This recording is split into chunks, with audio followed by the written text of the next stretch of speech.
Hi friends, 7ാം ക്ലാസ്സിലെ മലയാളത്തിൻ്റെ ഓണം എക്സാമിൻ്റെ മോഡൽ ക്വസ്റ്റ്യൻ പേപ്പറാണ് നമ്മളിവിടെ ഡിസ്കസ് ചെയ്യുന്നത്. ഓക്കെ, എങ്ങനെയുള്ള ക്വസ്റ്റ്യൻസ് ആണ് എക്സാമിന് വരിക എന്ന് നമുക്ക് നോക്കാം അല്ലേ. ഫസ്റ്റ് ക്വസ്റ്റ്യൻ, സുഗതകുമാരിയുടെ ലേഖനം വായിച്ചല്ലോ. ഭൂമിക്കു വേണ്ടി ഒരു ലാവണ്യ ദൃശ്യോത്സവം. പ്രകൃതി ഒരുക്കുന്ന പുഷ്പോത്സവമാണ് അവിടെ വർണ്ണിക്കുന്നത്. നിങ്ങളുടെ സ്കൂളിലെ പരിസ്ഥിതി ക്ലബിൻ്റെ നേതൃത്വത്തിൽ ഒരു പുഷ്പോത്സവം സംഘടിപ്പിക്കുക. പുഷ്പോത്സവത്തിന് ക്ഷണിച്ചുകൊണ്ടുള്ള ഒരു നോട്ടീസ് തയ്യാറാക്കുക. നിങ്ങളുടെ സ്കൂളിലെ പരിസ്ഥിതി ക്ലബിൻ്റെ നേതൃത്വത്തിൽ നടത്തുന്ന പുഷ്പോത്സവത്തിന് എല്ലാവരെയും ക്ഷണിച്ചു കൊണ്ടുള്ള ഒരു നോട്ടീസാണ് ഇവിടെ തയ്യാറാക്കാനായിട്ട് പറഞ്ഞിട്ടുള്ളത്. സെക്കൻഡ് ക്വസ്റ്റ്യൻ, താഴെ തന്നിട്ടുള്ള പദ്യഭാഗം വായിച്ച് ചോദ്യങ്ങൾക്ക് ഉത്തരം എഴുതുക. ഓരോ മലരിലും ഓരോ തളിരിലും മോടിക്കുഴങ്ങേണ്ട നേത്രമേ നീ, ഉദ്യാന ദേവത താൻ തന്നെയല്ലയോ ഹൃദ്യമാമീ മണി തിണ്ണയിന്മേൽ, 5 വയസ്സായ പെൺകിടാവായി ചമഞ്ഞഞ്ചിത കേളികളാടി വാഴ്വു. ഇതാണ് ഇവിടെ തന്നിട്ടുള്ള പദ്യം. ദെൻ ക്വസ്റ്റ്യൻസ് നോക്കാം. ഓരോ മലരിലും ഓരോ തളിരിലും മോടിക്കുഴങ്ങേണ്ട എന്ന് ആരോടാണ് പറയുന്നത്? ആരോടാണ്? ഓപ്ഷൻസ് തന്നിട്ടുണ്ട്. കവിയോട്, കൈകളോട്, നേത്രത്തോട്, കാലുകളോട്. ആരോടാണ്? നേത്രത്തോട് അല്ലേ. നേത്രമേ നീ എന്നാണ് പദ്യത്തിൽ പറഞ്ഞിട്ടുള്ളത്. നെക്സ്റ്റ്, മിന്നിത്തിളങ്ങിയിരിക്കുന്നത് ആരാണ്? ആരാണ്? ഉദ്യാന ദേവതയാണ് അല്ലേ. ഓപ്ഷൻസ് ഉണ്ട്. കുട്ടി, കവി, വണ്ട്, ഉദ്യാന ദേവത. ആൻസർ വരുന്നത് ഉദ്യാന ദേവതയാണ്. അടുത്ത ചോദ്യം, കവിതയിൽ പറയുന്ന പെൺകിടാവിന് എത്ര വയസ്സാണ്? 6, 5, 4, 3. എത്രയാ? 5 വയസ്സുള്ള പെൺകിടാവ് എന്ന് പറഞ്ഞിട്ടുണ്ട് കവിതയിൽ അല്ലേ. സോ എത്രയാണ്? 5 ആണ് ആൻസർ. നെക്സ്റ്റ്, ചമഞ്ഞ് എന്നതിന് യോജിച്ച അർത്ഥം ഏതാണ്? കിടന്നു, ഒരുങ്ങി, നടന്നു, ഇരുന്നു. ചമഞ്ഞ് എന്നതിന് ഏതാണ് അർത്ഥം? ഒരുങ്ങി എന്നാണ് അർത്ഥം വരുന്നത്. നെക്സ്റ്റ്, ഈ കവിതയ്ക്ക് ഉചിതമായ ശീർഷകം തിരഞ്ഞെടുക്കൂ. പൂന്തോട്ടം, പൊൻകണി, കളിസ്ഥലം, ഉദ്യാന ദേവത. അടുത്ത ചോദ്യം, സൂചനകളും ചിത്രവും നോക്കി ജീവചരിത്രക്കുറിപ്പ് തയ്യാറാക്കുക. ഓക്കെ, എന്താണ്? കുറച്ച് സൂചനകളും അതുപോലെ ഒരു ചിത്രമൊക്കെ തന്നിട്ടുണ്ടാകും. എന്നിട്ട് ഒരു ജീവചരിത്രക്കുറിപ്പ് തയ്യാറാക്കാനാണ്. ചിത്രം കേരള കലാമണ്ഡലാണ്. സൂചനകൾ ഏതൊക്കെയാ?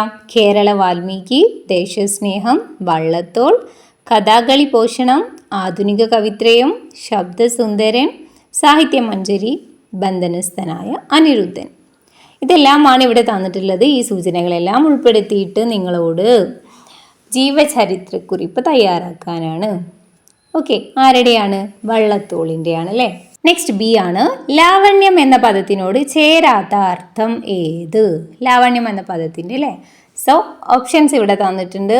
ഭംഗി, അഴക്, അപൂർണം, സൗന്ദര്യം. ലാവണ്യം എന്നതിൻ്റെ അർത്ഥം വരുന്നത് ഭംഗി എന്നുള്ള ഒരർത്ഥമാണ്. സോ ഏതാണ് ഇതിൽ മാച്ചാകാത്തത്? ചേരാത്തത് അപൂർണം എന്ന് പറയുന്ന അർത്ഥമാണ്. ബാക്കിയുള്ളതെല്ലാം തന്നെ ഭംഗി, അഴക്, സൗന്ദര്യം എന്നൊക്കെ പറയുന്നത് ലാവണ്യം എന്ന പദത്തിൻ്റെ അർത്ഥം തന്നെയാണ്. ദെൻ ഫോർത്ത് ക്വസ്റ്റ്യൻ, മഴക്കാറ് കൊണ്ടു മഴത്തുള്ളി വീണു, മരച്ചോട്ടിലെങ്ങോ മഴത്തുള്ളി തൊട്ടു. വനപർവം, ജി കുമാരപ്പിള്ള. ജി കുമാരപ്പിള്ളയുടെ വനപർവത്തിലെ വരികളാണ് ഇവിടെ തന്നിട്ടുള്ളത്. ദെൻ മഴത്തുള്ളി തൊട്ടപ്പോൾ എന്ത് ഇന്ദ്രജാലമാണ് ആ മരത്തിന് സംഭവിച്ചത് എന്ന് നിങ്ങളോട് ഊഹിച്ചെഴുതാനാണ് പറഞ്ഞിട്ടുള്ളത്. ഓക്കെ, ദെൻ അടുത്തത്, കുറിഞ്ഞിപ്പൂക്കൾ എത്ര വർഷം കൂടുമ്പോഴാണ് പൂക്കുന്നത്? ഓപ്ഷൻസ് കൊടുത്തിട്ടുണ്ട്. 13, 14, 12, 11. ഏതാണ്? 12 ആണ് അല്ലേ. അടുത്ത ക്വസ്റ്റ്യൻ, പിക്ലു നല്ല കുട്ടിയാണ് അല്ലേ? പിക്ലുവിൻ്റെ കഥാപാത്ര നിരൂപണം നടത്തൂ. കുറിപ്പായോ പദസൂര്യനായോ തയ്യാറാക്കാം. പിക്ലുവിനെ കുറിച്ച് നമ്മൾ പഠിച്ചിട്ടുണ്ടായിരുന്നു അല്ലേ. പിക്ലുവിൻ്റെ കഥാപാത്ര നിരൂപണമാണ് തയ്യാറാക്കാൻ പറഞ്ഞിട്ടുള്ളത്. ദെൻ സൂചനകൾ തന്നിട്ടുണ്ട്. സ്നേഹം, സഹജീവികളോടുള്ള കരുണ, മനോഭാവം, സ്വാതന്ത്ര്യബോധം. ഇതൊക്കെ പിക്ലുവിൻ്റെ സ്വഭാവ സവിശേഷതകളാണ് അല്ലേ. ഇതെല്ലാം ഉൾപ്പെടുത്തിയിട്ട് വേണം കഥാപാത്ര നിരൂപണം തയ്യാറാക്കാൻ. പിക്ലുവിൻ്റെ കഥാപാത്ര നിരൂപണം ടെക്സ്റ്റ് ബുക്കിൽ വന്നിട്ടുള്ള ഒരു ആക്ടിവിറ്റിയാണ്. നമ്മൾ അതിൻ്റെ ആൻസർ എഴുതിയിട്ടുണ്ടായിരുന്നു. സോ അതിവിടെ കൊടുക്കുന്നുണ്ട്. നിങ്ങൾ നല്ല രീതിയിൽ പഠിക്കുക. മനസ്സിലെ കിളി എന്ന കഥയിലെ കേന്ദ്ര കഥാപാത്രമായ പിക്ലു പ്രകൃതിയോടുള്ള അഗാധമായ സ്നേഹവും അനുകമ്പയും നിറഞ്ഞൊരു കൊച്ചു ബാലനാണ്. കഥയിൽ പിക്ലുവിൻ്റെ രൂപമോ പ്രായമോ വ്യക്തമായി പറയുന്നില്ലെങ്കിലും അവൻ്റെ പ്രവൃത്തികളിലൂടെയും വാക്കുകളിലൂടെയും വ്യക്തമാകുന്ന സ്വഭാവ സവിശേഷതകൾ വായനക്കാരുടെ മനസ്സിൽ പതിയുന്നു. പിക്ലുവിൻ്റെ ദിനചര്യ പക്ഷികളിലൂടെയാണ് ആരംഭിക്കുന്നത്. അവൻ പൂന്തോട്ടത്തിലെ പക്ഷികളെ വീക്ഷിക്കുകയും അവയുടെ വൈവിധ്യത്തെ അത്ഭുതത്തോടെ നോക്കിക്കാണുകയും ചെയ്യുന്നു.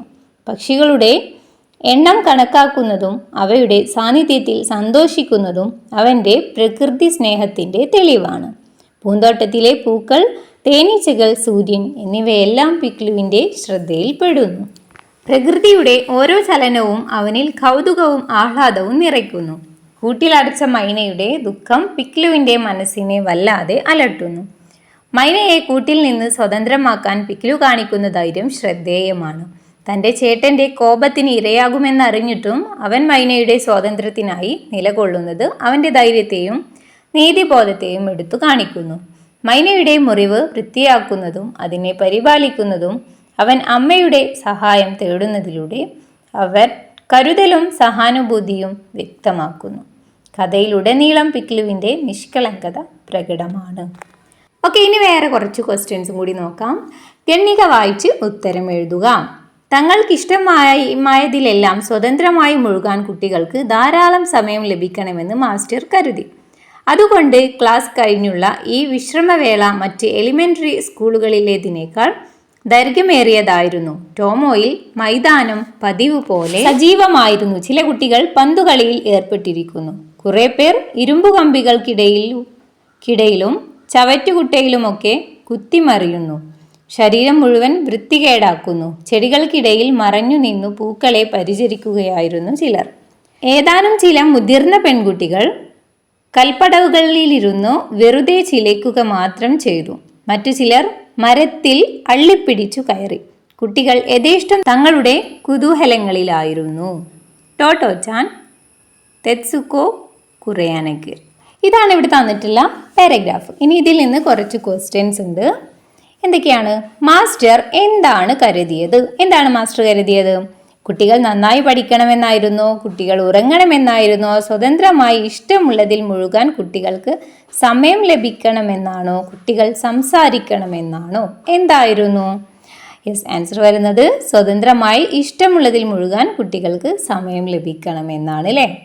ഓക്കെ, നെക്സ്റ്റ്, ഇതിൽ പറയുന്ന എലിമെൻ്ററി സ്കൂളിൻ്റെ പേരെന്ത്? ടൊമാറ്റോ ആണോ, ടൈഗർ ആണോ, ടോമോ ആണോ, ടോയ് ആണോ? ഏതായിരുന്നു? ടോമോ ആണ്. ഓക്കെ, ഇവിടെ ക്വസ്റ്റ്യൻസിനൊക്കെ ഓപ്ഷൻസ് തന്നിട്ടുണ്ട്. പക്ഷെ നിങ്ങൾക്ക് ക്വസ്റ്റ്യൻ പേപ്പറിൽ ഓപ്ഷൻസ് വരാനൊന്നും ചാൻസ് ഇല്ല. സോ നിങ്ങൾ നന്നായി ശ്രദ്ധിച്ച് വായിച്ചിട്ട് വേണം ആൻസേഴ്സ് എഴുതാൻ. ദെൻ അടുത്തത്, സ്കൂളിലെ വിശ്രമവേളയിൽ കുട്ടികൾ കളിച്ച കളി എന്തായിരുന്നു? എന്താണ്? ക്രിക്കറ്റ് ആണോ, ചെസ് കളിയാണോ, പന്ത് കളിയാണോ, കബഡി കളിയാണോ? ഏതാണ്? പന്ത് കളിയാണ് അല്ലേ? അടുത്തത്, ഇഷ്ടം പോലെ എന്ന അർത്ഥത്തിൽ ഈ ഖണ്ഡികയിൽ കാണുന്ന പദമേത്? യഥാവിധി, യഥാകാലം, യഥേഷ്ടം, യഥാസമയം. ഇതിലേതാണ്? യഥേഷ്ടം എന്നാണ് ആൻസർ വരുന്നത്. നെക്സ്റ്റ്, ശരീരമാകെ വൃത്തികേടാക്കാൻ കുട്ടികൾ ചെയ്തതെന്ത്? എന്തായിരുന്നു? പൂന്തോട്ടത്തിൽ പണിയെടുത്തു, ചവറ്റുകുട്ടയിലും ഇരുമ്പു കമ്പിയിലും കുത്തിമറിഞ്ഞു, മൈതാനത്തിൽ പന്തു കളിച്ചു, ചളിയിൽ വീണു. ഏതായിരുന്നു? ചവറ്റുകുട്ടയിലും ഇരുമ്പു കമ്പിയിലും കുത്തിമറിഞ്ഞു. അടുത്തത്, പൂമ്പാറ്റ ചിറക് നിങ്ങൾ കണ്ടിട്ടുണ്ടാകും. പൂന്തോട്ടത്തിൽ അനേകം പൂമ്പാറ്റകൾ പാറി വന്നു എന്നിരിക്കട്ടെ. നിങ്ങൾ ആ പ്രഭാതത്തിൻ്റെ ഭംഗി എങ്ങനെ വർണ്ണിക്കും? അതൊരു ചിത്രമായി വരയ്ക്കുകയോ വാക്കുകൾ കൊണ്ട് കുറിപ്പെഴുതുകയോ ആകാം. എന്താണ് പറയുന്നത്? അനേകം പൂമ്പാറ്റകൾ പൂന്തോട്ടത്തിൽ പാറി വന്നു എന്ന് വിചാരിക്കാം. ആ ഒരു സമയത്തെ, ആ ഒരു പ്രഭാതത്തിലെ ഭംഗി നിങ്ങൾ എങ്ങനെ വർണ്ണിക്കും എന്നാണ് ചോദിക്കുന്നത്. ഒരു കുറിപ്പായിട്ട് എഴുതുക അല്ലെങ്കിൽ ഒരു ചിത്രമായിട്ട് വരയ്ക്കാനാണ് പറയുന്നത്. അടുത്തത്, നക്ഷത്രം എന്ന കഥയിൽ ഒരു കുട്ടി കണ്ട സ്വപ്നത്തെ പറ്റി പറയുന്നുണ്ടല്ലോ. നിങ്ങളും സ്വപ്നം കാണുന്നവരല്ലേ? ആ സ്വപ്നത്തെ പറ്റി കുറിപ്പ് തയ്യാറാക്കുക. പിന്നെ അടുത്തത്, താഴെ തന്നിട്ടുള്ള സൂചനകളും ചിത്രവും നോക്കി ജീവചരിത്രക്കുറിപ്പ് തയ്യാറാക്കുക.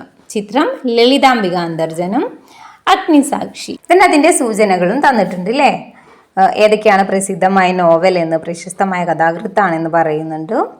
ദെൻ ഇതെല്ലാം ഉൾപ്പെടുത്തിയിട്ട് ലളിതാംബിക അന്തർജനത്തിൻ്റെ ജീവചരിത്രക്കുറിപ്പാണ് തയ്യാറാക്കാൻ പറഞ്ഞിട്ടുള്ളത്. ഓക്കെ, അപ്പോൾ ഇതൊക്കെ ജസ്റ്റ് മോഡൽ ക്വസ്റ്റ്യൻസ് തന്നിട്ടുള്ളതാണ്. ഇതേ രീതിയിലൊക്കെ ആയിരിക്കും നിങ്ങൾക്ക് എക്സാമിന് ക്വസ്റ്റ്യൻസ് വരിക.